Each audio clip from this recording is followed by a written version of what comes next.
लगे। उस समय अभीष्ट की प्राप्ति के कारण उनके मुख खिले हुए थे। देवताओं ने कहा, हे शरणागतों के दुख दूर करने वाली देवी, तुम प्रसन्न हो। हे संपूर्ण जगत की माता, तुम प्रसन्न हो। विंध्येश्वरी, तुम विश्व की रक्षा करो क्योंकि तुम इस चर और अचर की ईश्वरी हो। हे देवी, संपूर्ण जगत की आधार रूप हो क्योंकि तुम पृथ्वी रूप में भी स्थित हो और अत्यंत पराक्रम वाली देवी हो। तुम विष्णु की शक्ति हो और विश्व की बीज परम माया हो और तुमने ही इस संपूर्ण जगत को मोहित कर रखा है।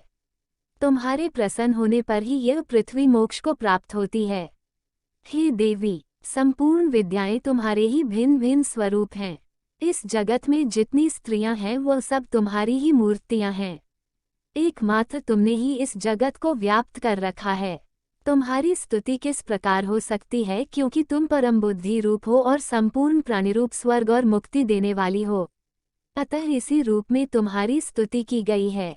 तुम्हारी स्तुति के लिए इससे बढ़कर और क्या युक्तियां हो सकती हैं। संपूर्ण जनों के हृदय में बुद्धिरूप होकर निवास करने वाली, स्वर्ग तथा मोक्ष प्रदान करने वाली हे नारायणी देवी, तुमको नमस्कार है। कलाकाष्ठा आदि रूप से अवस्थाओं को परिवर्तन की ओर ले जाने वाली तथा प्राणियों का अंत करने वाली नारायणी, तुमको नमस्कार है। हे नारायणी, संपूर्ण मंगलों के मंगलरूप वाली, हे शिवे, हे संपूर्ण प्रयोजनों को सिद्ध करने वाली, हे शरणागत वत्सला, 3 नेत्रों वाली गौरी, तुमको नमस्कार है। सृष्टि, स्थिति तथा संहारव की शक्तिभूता सनातनी देवी, लेसगन गुणों का आधार तथा सर्व सुखमय नारायणी, तुमको नमस्कार है। हे शरण में आए हुए शरणागतों, दीन दुखियों की रक्षा में तत्पर, संपूर्ण पीड़ाओं को हरने वाली हे नारायणी, तुमको नमस्कार है। हे नारायणी, तुम ब्रह्माणी का रूप धारण करके हंसों से जुते हुए विमान पर बैठती हो तथा कुश से अभिमंत्रित जल छिड़कती रहती हो। तुम्हें नमस्कार है। महेश्वरी रूप से त्रिशूल, चंद्रमा और सर्पों को धारण करने वाली हे महावृषभ वाहन वाली नारायणी, तुम्हें नमस्कार है। मोरों तथा मुकुटों से घिरी रहने वाली, महाशक्ति को धारण करने वाली हे कौमारी रूपधारिणी, निष्पाप नारायणी, तुम्हें नमस्कार है। हे शंख, चक्र, गद, श्रांग, धनुष रूप आयुधों को धारण करने वाली वैष्णवी शक्ति रूपा नारायणी, तुम हम पर प्रसन्न हो। तुम्हें नमस्कार है। हे दांतों पर पृथ्वी धारण करने वाली वाराह रूपिणी कल्याणमयी नारायणी, तुम्हें नमस्कार है। हे उग्र नरसिंह रूप से दैत्यों को मारने वाली, त्रिभुवन की रक्षा में संलग्न रहने वाली नारायणी, तुम्हें नमस्कार है।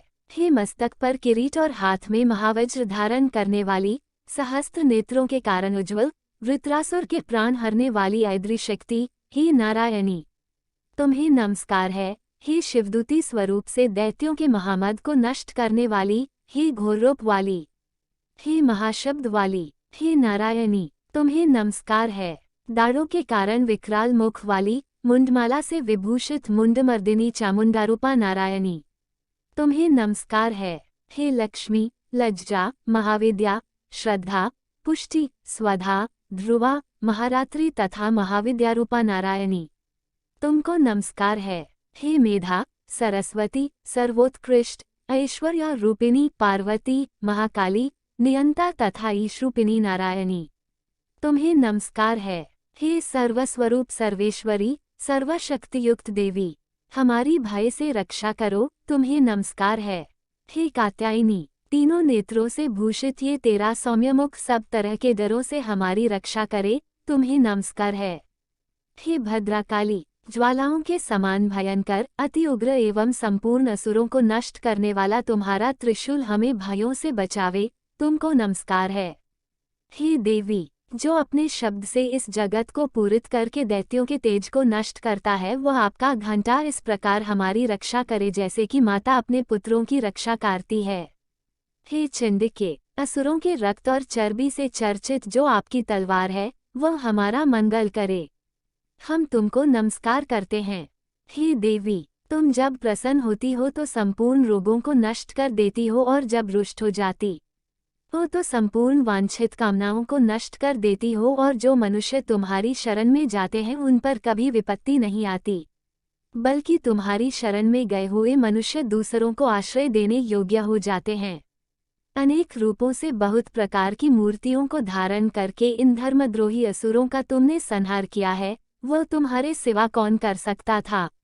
चतुर्दश विद्याएं, शिवशास्त्र और चारों वेद तुम्हारे ही प्रकाश से प्रकाशित हैं, उनमें तुम्हारा ही वर्णन है। और जहाँ राक्षस विषैले सर्प शत्रुघ्न है, वहाँ और समुद्र के बीच में भी तुम साथ रहकर इस विश्व की रक्षा करती हो। हे विश्वेश्वरी, तुम विश्व का पालन करने वाली विश्वरूपा हो, इसलिए संपूर्ण जगत को धारण करती हो। इसलिए ब्रह्मा विष्णु महेश की भी वंदनीय हो। जो भक्तिपूर्वक तुमको नमस्कार करते हैं, वह विश्व को आश्रय देने वाले बन जाते हैं।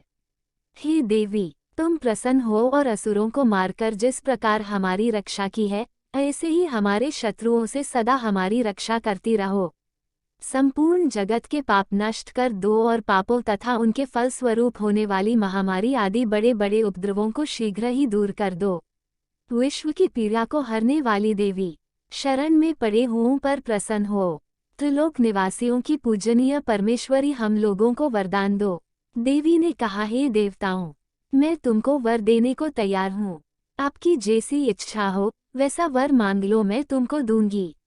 देवताओं ने कहा, हे सर्वेश्वरी, त्रिलोकी के निवासियों की समस्त पीड़ाओं को तुम इसी प्रकार हरती रहो और हमारे शत्रुओं को इसी प्रकार नष्ट करती रहो। देवी ने कहा, वैवस्वत मनवंतर के 28वें युग में 2 और महाअसुर शुंभ और निशुंभ उत्पन्न होंगे।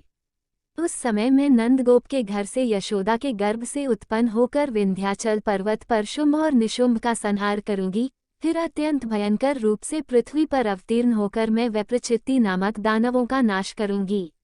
उन भयंकर महाअसुरों को भक्षण करते समय मेरे दांत अनार पुष्प के समान लाल होंगे। इसके पश्चात स्वर्ग में देवता और पृथ्वी पर मनुष्य मेरी स्तुति करते हुए मुझे रक्तदंतिका कहेंगे। फिर जब 100 वर्षों तक वर्षा न होगी तो मैं ऋषियों की स्तुति करने पर आयोनिज नाम से प्रकट होंगी और अपने 100 नेत्रों से ऋषियों की ओर देखूंगी। अतः मनुष्य शताक्षी नाम से मेरा कीर्तन करेंगे। उसी समय मैं अपने शरीर से उत्पन्न हुए प्राणों की रक्षा करने वाले शाकों द्वारा सब प्राणियों का पालन करूंगी और तब इस पृथ्वी पर शाकंभरी के नाम से विख्यात होंगी। और इसी अवतार में मैं दुर्ग नामक महाअसुर का वध करूंगी और इससे मैं दुर्गा देवी के नाम से प्रसिद्ध होंगी। इसके पश्चात जब मैं भयानक रूप धारण करके हिमालय निवासी ऋषियों महर्षियों की रक्षा करूंगी, तब भीमा देवी के नाम से मेरी ख्याति होगी। और जब फिर अरुण नामक असुर तीनों लोगों को पीड़ित करेगा, तब मैं असंख्य भ्रमरों का रूप धारण करके उस महादैत्य का वध करूंगी। तब स्वर्ग में देवता और मृत्युलोक में मनुष्य मेरी स्तुति करते हुए मुझे भरामरी नाम से पुकारेंगे। इस प्रकार जब जब पृथ्वी राक्षसों से पीड़ित होगी, तब तब मैं अवतरित होकर शत्रुओं का नाश करूंगी। दुर्गा सप्तशती पाठ 12वां अध्याय। देवी के चरित्रों की